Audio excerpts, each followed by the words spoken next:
সমস্যা হবে না ইনশাল্লাহ। ধন্যবাদ। আমি একটু অ্যাড করতে পারবো মামার উত্তরটার সাথে।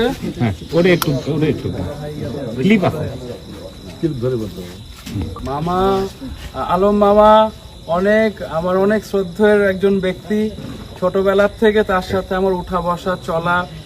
কিন্তু মামা আসলে আমাকে একটু বেশি স্নেহ করে বললো যে পুরো উদ্যোগ আমার, এটা আসলে দলের সিদ্ধান্ত।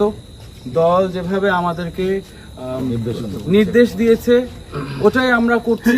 এখানে আসলে কারো একক নাই, এখানে কৃতিত্ব নাই, বা এটা কারো একার কোনো কিছু না। এটা আমরা সবাই মিলেই যেটা আমরা প্রতিশ্রুতি দিয়ে এসেছি পার্টির কাছে, ওটাকে আমরা বাস্তবায়ন করার চেষ্টা করতেছি।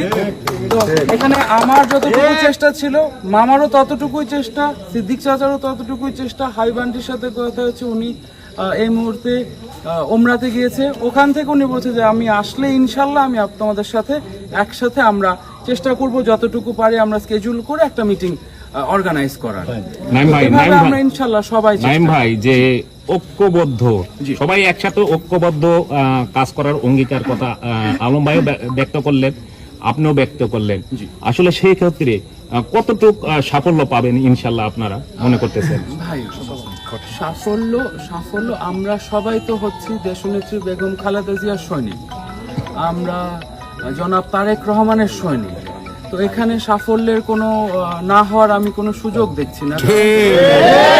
আমাদের সবার লক্ষ্য একটাই, বাংলাদেশ জাতীয়তাবাদী দল যেন আগামী রাষ্ট্র গঠন করে।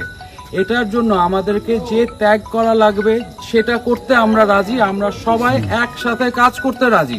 এটাই আমরা যে এখন থেকে দেখানোর চেষ্টা করছি, আমরা করার চেষ্টা করছি। ভাই ছোট আরেকটু করছেন যে আমরা যতটুক জানি যে মাঠে যেখানেই যাই যে পুঠিয়া রাজশাহী জেলার মধ্যে সবচেয়ে বেশি গ্রুপিং যে পুঠিয়া উপজেলাতে, এই গ্রুপিং সম্পর্কে যদি কিছু বলতেন।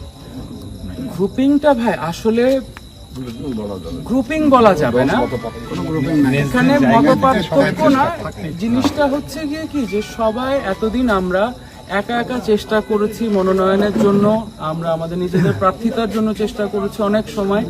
এখন আমাদের এটা দল ডেকে বলে দিয়েছে এগুলো হবে না, আমাদের ভিতরে কোনো ভেদাভেদ নাই, আমাদের কোনো ভুল বোঝাবুঝি নাই। এই যে আমরা তো এটা তো প্রমাণ দিচ্ছে এখানে, আমরা সবাই দেশ নায়ক তারেক রহমানের সৈনিক, আমরা দেশনেত্রী বেগম খালেদা জিয়ার সৈনিক, আমরা বিএনপির সৈনিক। এর উপরে কোনো কথা নেই, আমরা সবাই একসাথে।